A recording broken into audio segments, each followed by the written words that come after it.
और चलिए अब जोधपुर से खबर, जहां पर पालीवाल ब्राह्मण समाज के पंचों के द्वारा सताए 3 लोगों ने मांगी इच्छा मृत्यु। पालीवाल ब्राह्मण समाज के 3 लोगों ने ब्राह्मण समाज में ही विवाह किया था। पालीवाल ब्राह्मण समाज में ही विवाह नहीं करने के कारण पंचों ने जुर्माना लगाने के साथ ही समाज से बाहर किया। जिला कलेक्टर अग्रवाल के सामने पेश होकर इच्छा मृत्यु मांगी गई। लोलावस के रहने वाले हैं ये राजाराम, काकिलाव के रहने वाले दलाराम और खीवसर के रहने वाले जेठराम ने इच्छा मृत्यु मांगी। लूणी और डांगियावास पुलिस थाने में मुकदमा भी दर्ज करा रखे हैं।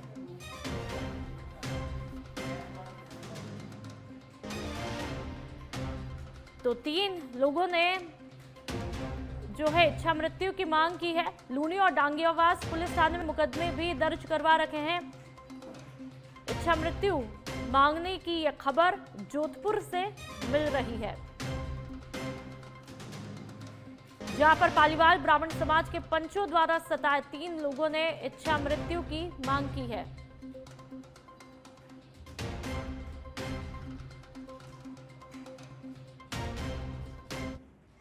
तो आपने सुना यूडीएच मंत्री झाबर सिंह खर्रा को आज जयपुर में हाउसिंग बोर्ड की आवास योजनाओं का जो है शिलान्यास किया गया और वहां पर 5 योजनाएं जो है अलग अलग शहरों के तहत लाई जा रही है। तो कहीं ना कहीं एक गुड न्यूज है। और चलिए बढ़ते आगे। जयपुर स्थित राजस्थान विश्वविद्यालय के हॉस्टलों की हालत बेहद खराब होती जा रही है, जहां पर बाथरूम के गेट टूटे हैं और जगह जगह गंदगी के अंबार लगे हैं। पिछले 10 दिनों से सफाई नहीं होने के कारण हॉस्टलों में भारी दुर्गंध फैली हुई है, जिससे छात्र बेहद परेशान है। हैरानी की बात तो यह है कि अब तक जिम्मेदार अधिकारियों ने इस स्थिति का कोई संज्ञान भी नहीं लिया है। छात्रों में बढ़ते गुस्से के चलते परसों रात वीसी आवास का घेराव किया गया था। आज सच बेधड़क की टीम ने जब हॉस्टलों का जायजा लिया तो हालात वाकई में चिंताजनक बने हुए थे।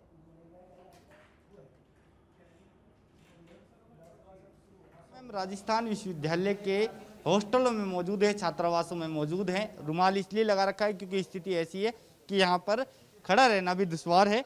अब मैं आपको राजस्थान विश्वविद्यालय का ये जो वॉशरूम है जहाँ पर छात्र रहते हैं, हॉस्टल है, वहाँ का मैं आपको नज़ारा दिखा दूंगा। अपने सहयोगी से अनुरोध करूंगा क्योंकि यहाँ पर खड़ा रहना भी जो है मुश्किल है। आप यहाँ पर तस्वीरें देखेंगे तो आप देख सकते हैं किस तरह के हालात यहाँ पर हुए पड़े। यूरिन पोर्ट है वो भरा हुआ है और यहाँ पर खड़े रहने की स्थिति भी जो है अभी नहीं है। ये आप देख सकते हैं जो पोर्ट का पाइप है वो यहाँ पर टूटा हुआ है। ऐसी स्थिति में यहाँ पर आप सोच सकते हैं जो स्टूडेंट है वो कैसे यहाँ पर रहते होंगे। दूसरी चीज़ मैं अपने सहयोगी से अनुरोध करूँगा, वो आ गया है। ये यूनिवर्सिटी का आप ये देखिए, ये गेट है, ये गेट है यूनिवर्सिटी का। ये आप ये देखिए क्या स्थिति। ये वही यूनिवर्सिटी है जो नैक ने जिसको A++ दिया है, आप ये देख सकते हैं। गेट कैसे अधर में है, तो ऐसी स्थिति में यहाँ पर जो स्टूडेंट हैं वो यहाँ पर कैसे रहते होंगे। दूसरी चीज़ मैं आपको, क्योंकि इस समय रुमाल, क्योंकि यहाँ पर जिस तरह से प्रदूषित है, जो यहाँ पर बदबू आ रही है, इस कारण से जो है यहाँ पर रुमाल लगाकर रिपोर्टिंग करनी पड़ रही है। तो क्योंकि ये केवल यहाँ के एक हमने बाथरूम की आपको तस्वीरें दिखाई, लेकिन दूसरी तरफ मैं आपको तस्वीरें भी दिखा देता हूँ कि जो यहाँ पर आप ये देखिए कि जो यहाँ पर मैदान है, यहाँ पर आप देखेंगे तो जगह जगह पर जो है कचरे के ढेर यहाँ पर लगे हुए हैं। कचरे के ढेर इसलिए क्योंकि जो समय से यहाँ पर सफाई नहीं होती है। क्योंकि पिछले दिनों आपने देखा होगा कि यूनिवर्सिटी के जो छात्र हैं जो हॉस्टल में रहते हैं, देर रात उनके द्वारा जो है यहाँ पर प्रोटेस्ट किया गया था। अब आप यहाँ पर नज़ारा देखिए कि यहाँ पर कचरे का ढेर है। ये जो कचरे का ढेर है ना जाने कितने समय से यहाँ पर पड़ा हुआ है और इसमें बहुत दुर्गंध जो है यहाँ पर महसूस की जा रही है। जो यहाँ पर खड़ा रहना भी जो है मुश्किल है। ये तब है जब हॉस्टलों के जो छात्र हैं उनसे हजारों रुपए हॉस्टल की फीस के नाम पर लिए जाते हैं, लेकिन उसके बावजूद भी जो सुविधा है, सुविधा के नाम पर आपको हमने दिखाया कि किस तरह से यहाँ पर पूरा माहौल बना हुआ है। कुछ छात्र हमारे साथ, हम कुछ छात्रों से भी बात करने का प्रयास करेंगे जो यहाँ पर छात्र हैं, उनसे भी हम बातचीत करेंगे कि जो है हमें बताएं कि सर जिस तरह की स्थिति है, पिछले दिनों हमने देखा कि बड़ी संख्या में जो छात्र हैं वो वीसी आवास का रात को घेराव करने के लिए मजबूर हुए। अभी हम खुद रुमाल लगा के रिपोर्टिंग करने को मजबूर हैं। आप किस तरह से रहते हैं?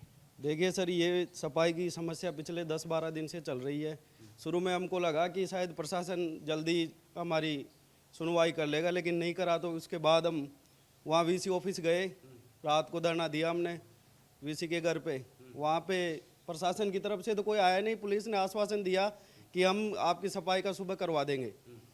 2 वार्डन आए थे, हमारे हॉस्टल के वार्डन भी आए थे, चीफ वार्डन भी आए थे। उन्होंने भी रजिस्ट्रार से बात करी, वीसी की तरफ से भी कोई आया नहीं। लेकिन रात को हमारे को समझा के भेज दिया कि सुबह सफाई हो जाएगी।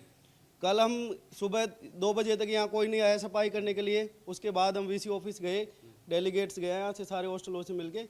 वहाँ हमारी बात हुई इस मुद्दे पे सफाई को लेके।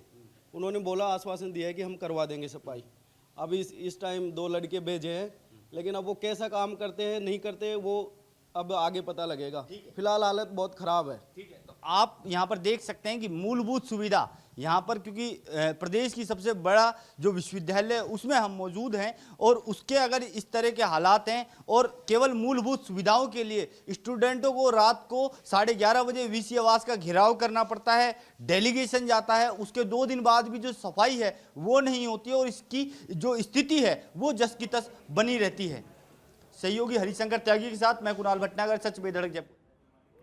और चलिए अब भीलवाड़ा के काछोला से खबर मिल रही है, जहां पर कंकोरलिया घाटी ग्राम पंचायत मुख्यालय पर बजरी लीज पर्यावरण स्वीकृति के लिए जनसुनवाई हुई। भीलवाड़ा अतिरिक्त जिला कलेक्टर ओम प्रकाश मेहरा, कोटड़ी उपखंड अधिकारी तानिया रेणवा, राज्य प्रदूषण मंडल, जिले के अधिकारी और लीज ठेकेदार मौजूद रहे।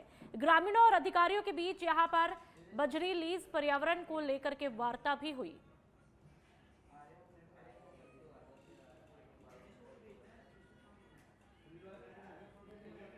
और चलिए अब खबर बांसवाड़ा से है, जहां पर गढ़ी के परतापुर नगरपालिका क्षेत्र में पूरे दिन बिजली गुल रहने के कारण आम जनता परेशान रही।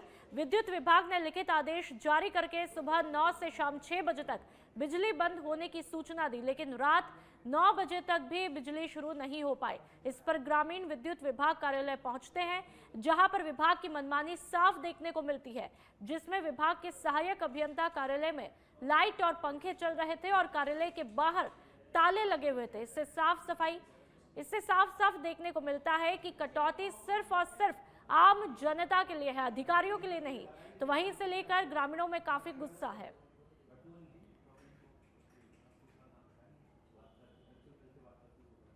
के कार्यालय में हम सब लोग आए हुए हैं, यहाँ बात करने के लिए हम उपस्थित हुए थे। जैसे कि सुबह 9 बजे से लेकर के शाम को 6 बजे तक बिजली कटौती के लिए कोई विज्ञप्ति इन्होंने दी थी, अखबार में एक इन्फॉर्मेशन थी या व्हाट्सएप ग्रुप पे चला था। अब सुबह 9 से लेकर शाम को 6 बजे वो भी कंप्लीट हो गया, अभी 8:30 बज रही है करीब, और लाइट जो है वो अभी तक आई नहीं है। इस संबंध में संबंधित जो विद्युत संस्थान के अपने राजधानी से जयपुर से कोई आदेश है, तो वो आदेश की भी जो विज्ञप्ति या कोई इन्फॉर्मेशन के अनुसार तो समय पूरा हो चुका है। अब भी हम यहाँ पे विद्युत विभाग में आए हैं, एएन साहब के रूम में आपको थोड़ा मैं बताता हूँ। इधर एएन साहब के रूम में पंखा चल रहा है, लाइट जल रही। और चलिए अब खबर बांसवाड़ा से, जहां पर सार्वजनिक निर्माण विभाग की कार्यशैली पर लगातार सवाल खड़े हो रहे हैं। शहर में जगह जगह सड़कें टूटी है, सड़कों को ठीक करने की जगह गड्ढों में मिट्टी यहां पर भरी जा रही है। विभाग के गैर जिम्मेदार रवैया से आमजन में काफी गुस्सा है।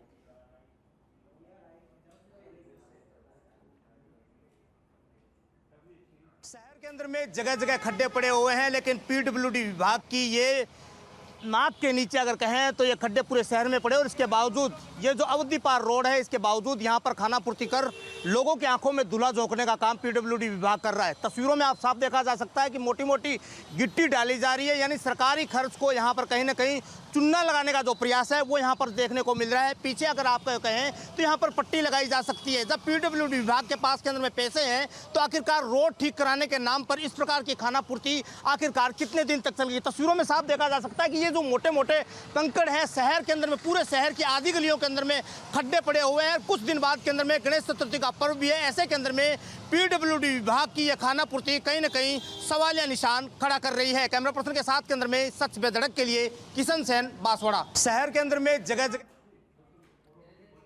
चलिए बढ़ते हैं आगे। सड़क हादसों को रोकने और आमजन को यातायात नियमों के प्रति जागरूक करने के लिए विभिन्न कार्यक्रमों का आयोजन किया जा रहा है, और इसी कड़ी में झुंझुनू जिला कलेक्टर डॉक्टर अरुण गर्ग ने कलेक्ट्रेट सभागार में महिला अधिकारिता विभाग में कार्यरत महिलाओं को हेलमेट वितरित किए।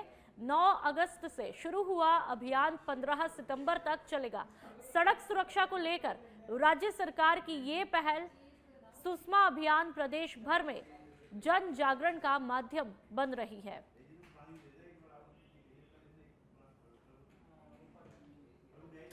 सुरक्षा सप्ताह के तहत जो सड़क यात्रा है वो सुरक्षित, उसके लिए कई सारे कार्य किए जाए, लोगों को जागरूक किया जा रहा है। उसी प्रोग्राम के तहत पीडब्ल्यूडी ने ये व्यवस्था की है कि 1200 रुपये का जो स्टील बर्ड का हेलमेट है वो 1/4 कीमत पर अर्थात 300 रुपये में बेनिफिशियरी को दिया जा रहा है। और उसका उद्देश्य यह है कि लोगों को कम कीमत में हेलमेट लगे, लोग हेलमेट लगाने की आदत रखें और उनके लिए सुरक्षित रहे। तो उसमें 217 लोगों को अभी झुंझुनू जिले में ये दिया जा रहा है।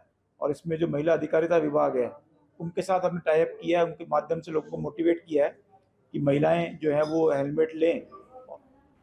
बढ़ते हैं आगे। मुख्यमंत्री भजनलाल शर्मा के दिल्ली दौरे का आज दूसरा दिन है। कैबिनेट मंत्री मनोहर लाल खट्टर से उन्होंने मुलाकात की है। केंद्र और राज्य सरकार की साझा योजनाओं पर चर्चा भी की है। तो मुख्यमंत्री भजनलाल शर्मा का आज देश की राजधानी यानी दिल्ली दौरे का आज दूसरा दिन है। कैबिनेट मंत्री मनोहर लाल खट्टर से आज वो मुलाकात करते हैं। लगातार दूसरे दिन भी तस्वीरें हम देख सकते हैं और ये तस्वीरें कैबिनेट मंत्री मनोहर लाल खट्टर से मुलाकात की ये तस्वीरें आप देख सकते हैं। दिल्ली से खबर, कल भी हमने आपको वो तस्वीरें दिखाई जब मुख्यमंत्री भजनलाल शर्मा दिल्ली पहुंचते हैं और अलग अलग मंत्रियों से उनकी मुलाकात का जैसा कि पूर्व में ही निर्धारित कर लिया गया था कार्यक्रम रहने वाला है। और इसी बीच आज इसी कड़ी में दूसरे दिन भी सबसे पहले सच बेधड़क पर ये तस्वीरें आप देख सकते हैं मुख्यमंत्री भजनलाल शर्मा की कि किस तरह से कैबिनेट मंत्री मनोहर लाल खट्टर से वो मुलाकात करते हैं। और ये माना जा रहा है कि मुख्यमंत्री भजनलाल शर्मा का दिल्ली दौरा कई मायनों में खास भी रहने वाला है।